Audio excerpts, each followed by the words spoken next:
Steven Seagal wasn't looking for trouble that evening. He had just finished a long drive across the highway and stopped at a small roadside diner.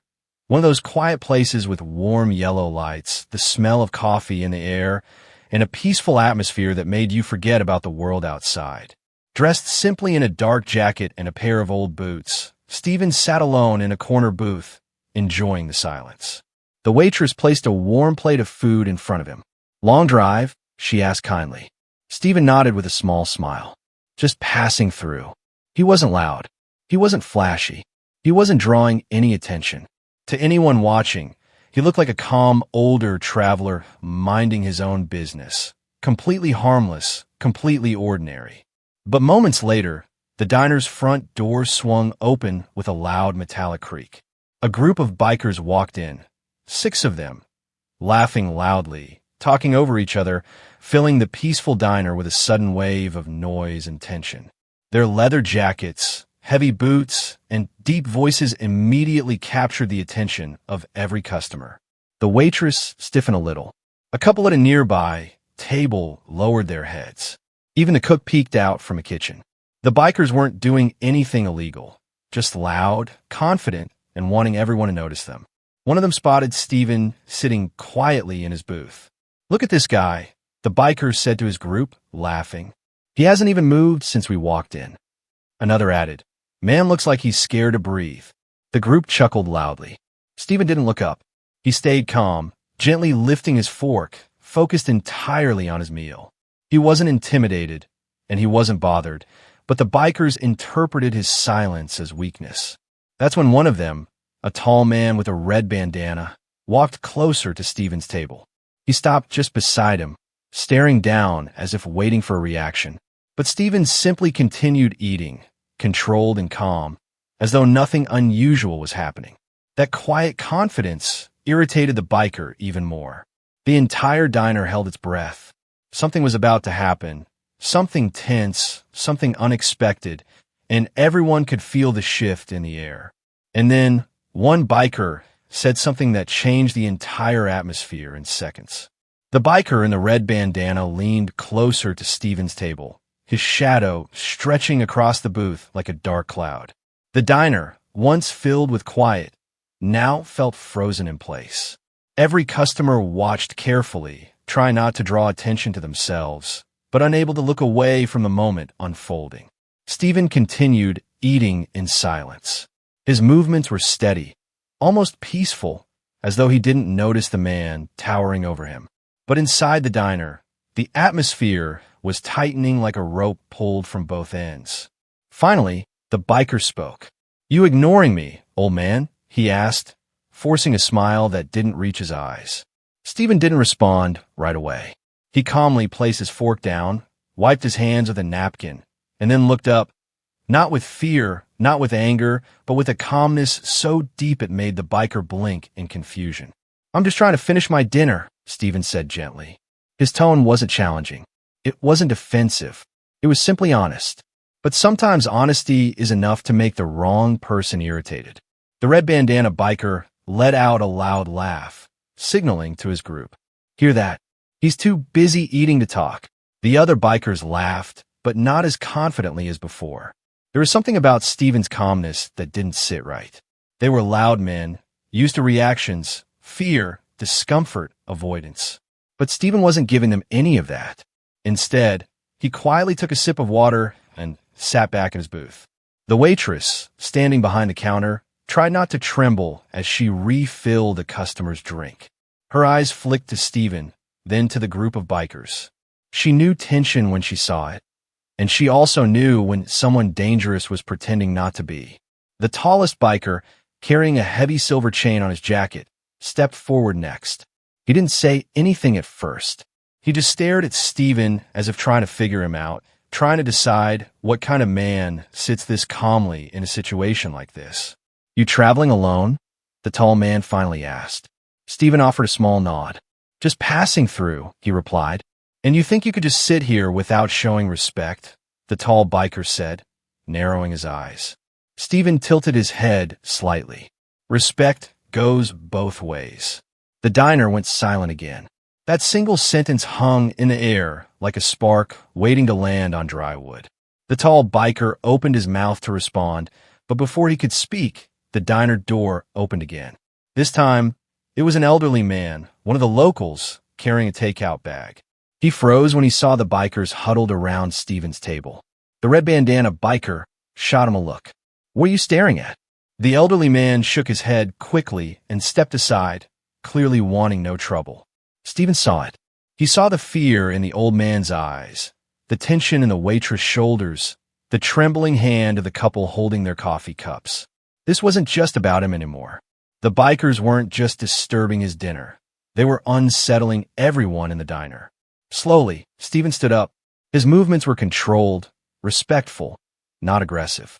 But even that small gesture made the bikers step back half an inch, as if their instincts told them something they couldn't explain. "I don't want any problems," Steven said calmly. "But you're making the folks here uncomfortable. Why don't you let them enjoy their evening?" The red bandana biker scoffed. "And if we don't?" Steven looked at him, steady, unblinking. "You should." The way he said it, gentle, quiet, yet firm, sent an unexpected shiver through the group. For the first time, the bikers weren't laughing. They were confused. And confusion, in men like them, always turned into irritation. A storm had formed in the diner, silent, heavy, and waiting for someone to make the next move. And that moment arrived sooner than anyone expected. The air inside the diner grew heavier, almost thick enough to touch. Every customer felt it. The shift, the tension, the quiet buildup of something none of them could name. Steven Seagal remained standing beside his booth, steady as a stone, while the group of bikers surrounded him with forced confidence. And yet, something about the situation felt upside down. The waitress, a young woman with tired eyes and ink smudged on her fingers from writing orders all day, stood behind the counter gripping a pot of coffee she had forgotten to pour. She whispered to the cook, "Should we call someone?" The cook peeked over the heat lamps. "Not yet," he murmured. "Let's see how this plays out." In the corner booth, a pair of teenagers visiting the country from Toronto, Canada, recorded the scene quietly on their phones, whispering commentary to each other because they couldn't believe they were witnessing something like this on their vacation. Meanwhile, a couple from Sydney, Australia, sat frozen with their forks halfway to their mouths. The diner had never felt so international, and yet all eyes were locked on the same drama. The tall biker with the chain on his jacket crossed his arms. His voice was controlled but tight, like someone trying very hard to pretend they had everything under control. "You act awful calm for a man who's outnumbered," he said. Steven looked around the diner, not at the bikers, but at the people trying to enjoy their meals, the ones who didn't ask for any of this. "I'm calm because fear doesn't help anyone," he answered, "and because this doesn't need to go any further." Red Bandana scoffed loudly. "Oh, it's going further, all right. See, we don't like it when someone doesn't play along." He stepped closer, not touching Steven, but invading space the way someone does to test a boundary. Steven didn't react, didn't flinch, just observed him. "You're upset about something else," Steven finally said. "Not me." The bikers looked at one another, thrown off by how quickly Steven cut through the noise. "What's that supposed to mean?" Red Bandana muttered. "It means," Steven said softly, "that whatever happened before you came in here, you're taking it out on the wrong people." The tall biker stepped forward again. "You think you know us?" "No," Steven replied, "but I know tension when I see it. And I know when someone's carrying a bad day on their shoulders." That single statement caught the attention of someone unexpected, the elderly man who had entered earlier. He cleared his throat and spoke gently, trying to ease the moment. "Boys, this is a small town. No need for trouble. Everyone here's just trying to have a peaceful night." Red Bandana spun toward him. "Stay out of it, old." Steven gently raised a hand, stopping him mid-sentence without force, just presence. "Let him be," Steven said. The biker glared but didn't finish the insult. The elderly man slowly backed away, grateful but cautious. The tall biker narrowed his eyes. "Why do you care so much? You don't know these people." Steven looked at him, and the answer he gave carried no arrogance, only purpose. "I care because peace is a choice, and someone in this room has to make it." The cook exhaled quietly. The waitress set down the coffee pot. Even the teenagers from Toronto lowered their phones for a moment. The tall biker exchanged glances with Red Bandana, both trying to figure out how a man could stay so composed. Red Bandana tried again to regain control. You really think you could talk us down? Just like that? No, Steven replied. I'm not trying to talk down to you. I'm trying to talk to you. The tall biker blinked, thrown off again. This wasn't the script he expected. People didn't stay this calm around them, especially not when cornered. Steven stepped slightly to the side, making sure the customers behind him were out of the line of tension. Look, he continued, everyone here just wants a quiet evening. And I'm sure you didn't come out tonight looking for trouble. Nobody wakes up telling themselves they want conflict. Red Bandana's jaw tightened. His eyes flicked around the diner, suddenly aware of how many people were watching. His group's confidence wavered, not because of fear, but because they weren't sure how to respond to someone who refused to escalate. The tall biker finally broke the silence. What exactly are you suggesting? Steven folded his hands calmly. I'm suggesting you sit. Have a meal. Take a breath. Whatever's bothering you, let it pass. Tonight doesn't have to become something you regret. The group stood still. For the first time since entering the diner, they hesitated. One of the younger bikers in the back whispered, maybe we should just chill, man. Red Bandana shot him a glare, but the words had landed. Steven added, there's strength in walking away from the wrong fight. Those words, simple, steady, undeniably true, held the room in a peaceful grip. And then, very slowly, the tall biker stepped back. 1 step, 2 steps. The diner didn't breathe, afraid the moment would snap. Red Bandana shifted uneasily, torn between pride and something softer. The storm was changing, but it wasn't over yet. Something unexpected was about to walk through that diner door. The diner door swung open again, letting in a cool rush of evening air. Every head in the room instinctively turned toward the entrance. Not because they expected someone dramatic, but because everyone was desperate for any shift that could break the heavy tension suffocating the diner. A state trooper walked in. Not aggressive, not rushing, just doing his job on a routine patrol, stopping by the diner he visited once every few weeks. His uniform was crisp, his expression calm, and his presence instantly brought a quiet sense of order. The tall biker and Red Bandana stiffened, their earlier confidence suddenly shaken. The trooper nodded politely to the waitress. Evening, Sarah. She gave a shaky smile. Evening, Officer Brooks. But when his eyes swept across the room, he noticed the strange formation. 6 bikers grouped around a single man, standing calmly beside his table. His brows tightened slightly, not out of alarm, but out of concern. Everything okay here? He asked. Red Bandana straightened his jacket. Yeah, officer. We're just talking. Steven didn't say anything. He didn't need to. His quiet presence already spoke louder than most people shouting.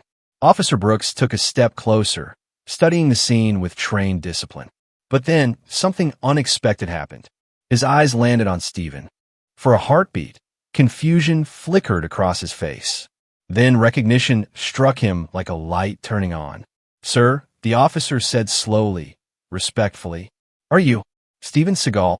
The entire diner froze as one. The teenagers from Toronto gasped, phones snapping back up. The older couple at the corner booth exchanged looks of pure shock. The waitress covered her mouth with both hands. Even the cook muttered, You're kidding me.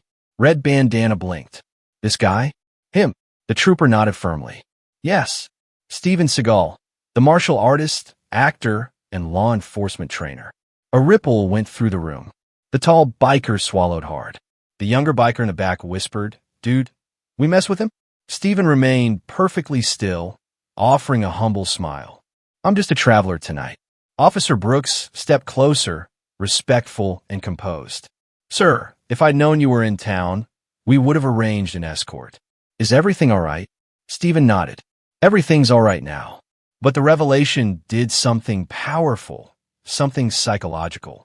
The bikers, who moments earlier carried themselves with loud confidence, now stood awkwardly, unsure of how to respond. They hadn't known who they were dealing with.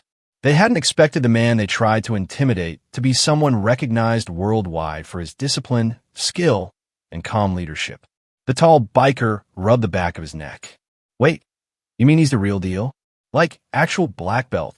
Officer Brooks nodded. Multiple black belts in traditional martial arts. And more importantly, someone who trains officers in conflict resolution. The room suddenly understood. Steven's calm wasn't fear. It wasn't hesitation. It was experience. Steven looked around at the bikers, not with pride or ego, but with a gentle firmness. I didn't want this to be a confrontation. Any of it. Red Bandana avoided eye contact, the weight of embarrassment settling onto his shoulders. For the first time, he looked less like a leader and more like a man who'd walked too far into something without understanding it. The trooper addressed the group evenly. Gentlemen, if there's no actual conflict, I suggest you take your seats and enjoy your evening. No one needs trouble tonight. A moment passed. A long, stretching moment. Then the youngest biker, the one who earlier suggested they calm down, took a quiet step back toward the booth they originally chose. Yeah, maybe we should just eat, he said cautiously. The tall biker exhaled, tension melting. Yeah, fine. Red Bandana hesitated, pride fighting reality, but eventually he muttered, whatever. We're just eating. Slowly, the group drifted toward their table. The entire diner seemed to breathe again. Officer Brooks nodded respectfully to Steven. Sir, if you need anything, I'm right over there. Steven gave a small bow of his head. Thank you. The officer moved toward the counter, chatting softly with the waitress. Meanwhile, the rest of the customers whispered, still processing what they'd just witnessed. One of the teenagers whispered to her friend, I can't believe that was actually Steven Seagal, and he handled everything without raising his voice. Her friend replied, Imagine if he had reacted. Those bikers have no idea. Steven sat down again, calm as ever, picking up his meal like nothing had happened. But he felt something subtle in the air. The situation was calmer. Yes, but not fully resolved.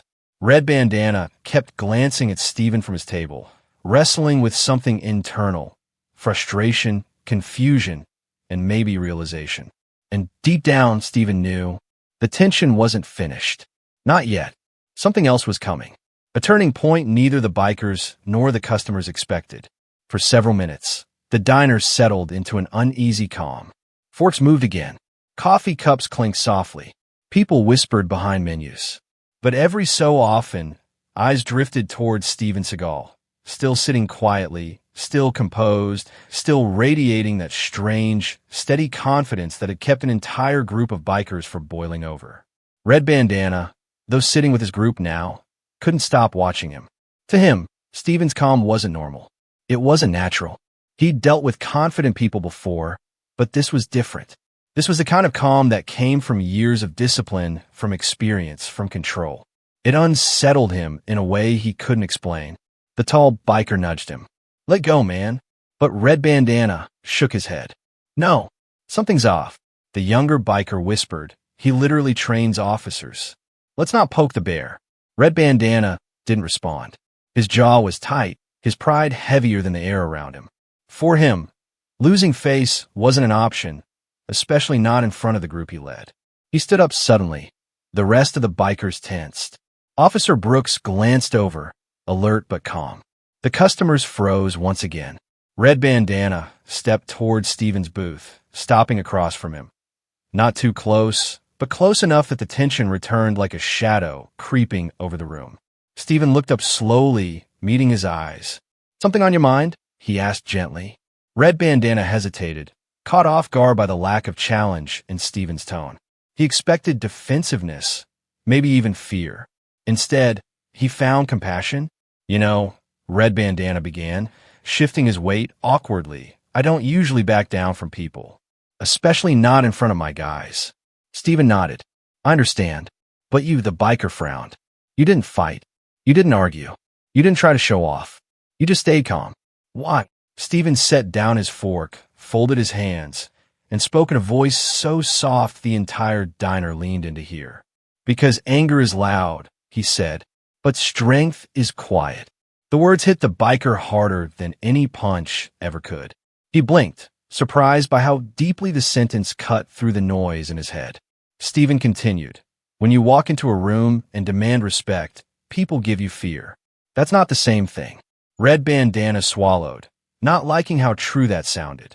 Steven added, "Respect isn't something you force. It's something people offer when you treat them with dignity." The biker looked away for a moment, processing everything. In the back of the diner, the couple from Sydney exchanged glances, whispering, "That's deep." The teenagers from Toronto typed the quote into their phones, already imagining how viral this moment would be if it were captured. Red Bandana exhaled slowly. "You're saying I messed up?" "I'm saying," Steven replied, "that all of us have moments we wish we handled better. What matters is what you do with the next moment." The biker stared at him. Then, unexpectedly, Red Bandana sat down across from Steven, not in challenge, but in surrender. He lowered his voice. "You don't know me. You don't know what kind of day we had." Steven nodded. "You're right. I don't. But I saw enough to know you were carrying something heavy." Red Bandana rubbed his forehead. "Earlier we lost a friend's bike on the highway. Engine failure. Nearly slid. Scared us. Then the tow truck took ours. We were all on edge when we came in here." Steven listened, silent, attentive. "We weren't trying to start a fight," Red Bandana admitted. "We just wanted to feel in control again." The honesty softened the entire room. The customers no longer saw the bikers as intimidating figures. They saw people dealing with fear in unhealthy ways. Steven leaned in slightly. "You know, the strongest people I've met aren't the ones who pretend they're never afraid. They're the ones who learn to face fear without turning it into anger." Red Bandana nodded slowly. "I guess I didn't do that." "No," Steven said kindly. "But you're doing it now." Officer Brooks, who had been watching from the counter, allowed himself a small smile. This was conflict resolution at its finest. No violence, no force, just understanding. Red Bandana took a breath. "I don't want to apologize. For earlier. Didn't realize who you were." Steven shook his head gently. "Don't apologize because of who I am. Apologize because it's the right thing to do." The biker froze. That sentence, it disarmed him even more. "Yeah," he said finally. "You're right." He stood up again, not to intimidate this time, but to address the entire diner. "Sorry, everyone. We didn't mean to ruin your evening." For a moment, silence. Then the elderly man from earlier gave a slight nod. The waitress smiled softly. The customers relaxed. Steven stood up too, placing a hand on Red Bandana's shoulder. Not forcefully, just reassuring. "Today," Steven said, "you showed more strength by admitting your mistake than you would have by pretending you didn't make one." Red Bandana lowered his head, humbled. The tall biker whispered, "Man, I've never seen him like this." The younger biker in the back added, "He respects you, dude." Steven stepped back toward his booth, preparing to sit. But the night still had one more twist waiting.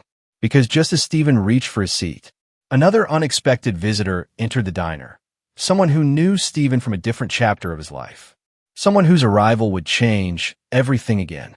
The diner had just begun to settle back into normalcy. The clinking of plates, the low hum of conversation, and the soft hiss of the coffee machine filled the room. Customers were relaxing, thinking the tension had passed. The bikers, too, were sitting quietly, still adjusting to the unexpected humility they had shown moments ago. But then, the diner door opened once more. This time, it wasn't a customer or a police officer.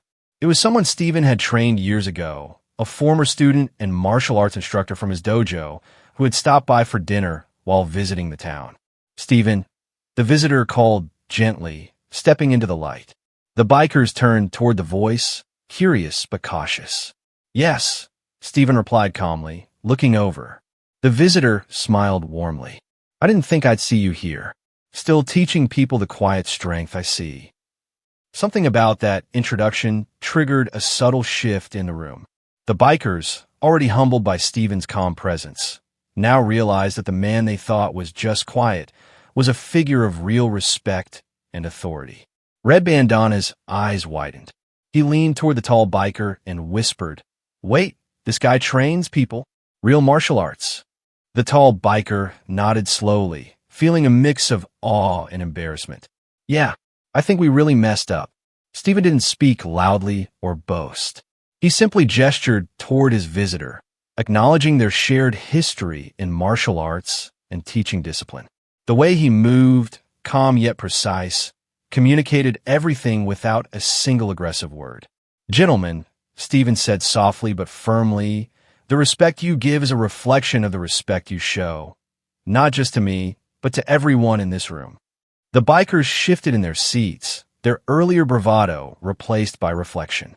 They could feel the weight of cameras recording the scene, the eyes of the diners, and most importantly, the undeniable aura of a man who didn't need to raise his voice to command attention. One of the younger bikers, whispering under his breath, said, "We've been out of line completely."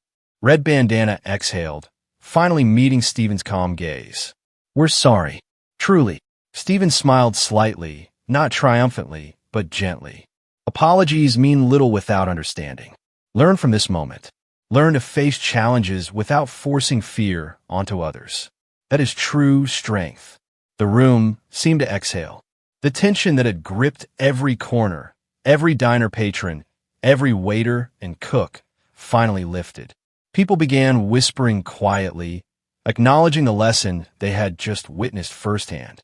The visitor who had come and smiled at Steven and said, "You always handle things the way you teach, calm, confident, and wise." Steven nodded, humble but aware of the impact. It's not about winning. It's about teaching, about guiding, about showing that power doesn't need to intimidate. It needs to inspire. Even the bikers, once loud and brash, now seemed smaller, humbled not by fear, but by respect. They quietly stood up, offered nods of acknowledgement to the diners, and moved toward the exit, not as defeated men, but as individuals who had just learned an invaluable lesson about humility and self-control. Officer Brooks, who had remained observant, nodded approvingly. "Well handled, Steven." Steven gave a simple smile. "Everyone has the potential to make choices that define them, officer." Tonight, these men made theirs. As the bikers disappeared into the night, the diner slowly returned to its usual rhythm. But the lesson lingered, the quiet power of composure, humility, and respect. And the cameras capturing it all ensured that this lesson would reach far beyond the walls of the small roadside diner. The night had shifted, the storm had passed, and in its wake, everyone understood something vital. True strength is quiet, patient, and unshakable. The night air was crisp as Steven Seagal stepped out of the diner. The neon sign flickered softly behind him, casting a warm glow across the empty parking lot. The bikers were gone, leaving only quiet streets and the soft hum of distant traffic. But inside the diner, the story of what had just unfolded was far from over. Phones were still recording. People whispered excitedly to one another, replaying moments in their minds. The teenagers from Toronto had already uploaded short clips to social media, captions reading, "Steven Seagal handled bikers without a fight. Calm, strong, and inspiring." Within minutes, comments began to pour in from across the world. From New York to Tokyo, viewers were reacting with awe. Millions of people watched as Steven's calm presence, patience, and wisdom had de-escalated a potentially tense situation. Comments praised his humility and the way he demonstrated strength without aggression. Even headlines appeared online. "Steven Seagal shows the power of calmness and respect." Back inside the diner, the staff reflected on what had just happened. The waitress leaned on the counter and whispered to the cook, "I've never seen someone handle a situation like that. No shouting, no fighting, just respect." The cook nodded. "It's rare. People forget how strong calmness can be." He didn't need to prove anything, and yet he taught everyone a lesson they won't forget. Even the bikers, now outside, couldn't escape the ripple effect. One of them, the youngest in the group, pulled out his phone and scrolled through the clips. "Look at this, we messed up." "Big time," he said quietly. Red Bandana, the leader, paused, taking a deep breath. For the first time, he realized that respect was earned not by fear, but by composure and integrity. "We have a lot to think about," he admitted to his group. "Not just tonight, but how we act everywhere." Meanwhile, Steven walked down the quiet street toward his car. He wasn't thinking about fame, recognition, or even the bikers. He was reflecting on something deeper, the impact of patience, humility, and moral courage. Strength wasn't about being feared. It was about being respected, guiding others to their better selves, and standing firm in one's values. He thought about the customers, the staff, even the bikers. Each person had witnessed a lesson in self-control and dignity, something far more valuable than any display of force. And the fact that millions around the world were watching only confirmed one thing. Lessons of calmness, respect, and integrity could spread faster than conflict ever could. In the following days, social media continued to buzz. Videos of the diner incident went viral across platforms. News articles highlighted the positive takeaways, how patience and respect can diffuse tension. Fans from different countries sent messages thanking Steven for showing a better way to handle conflicts. People shared the story as a reminder that true strength doesn't need aggression. It needs understanding and self-discipline. Even in small ways, the ripple extended beyond the diner. Young martial artists commented online about how they wanted to emulate Steven's composure. Parents shared the story with their children as a life lesson. Ordinary people felt inspired to handle tense situations in their own lives without escalating, just as Steven had. As he reached his car, Steven paused and looked up at the night sky. The stars were quiet witnesses to the evening's events. He smiled softly, not for recognition, but because the lesson had been delivered, not with force, but with presence, calmness, and integrity. One thing was clear: the story of that night wouldn't be forgotten. It would continue to inspire countless people across the globe. And for Steven, that was enough. He got into his car, started the engine, and drove off into the quiet night. Behind him, the diner returned to its peaceful routine, but the lesson lingered in the air, in the hearts of everyone who had been there, and in millions more watching from afar. True power lies in calmness, patience, and respect. If you believe calmness and respect are the real strength, type peace in the comments and share this story with someone who needs to see it today.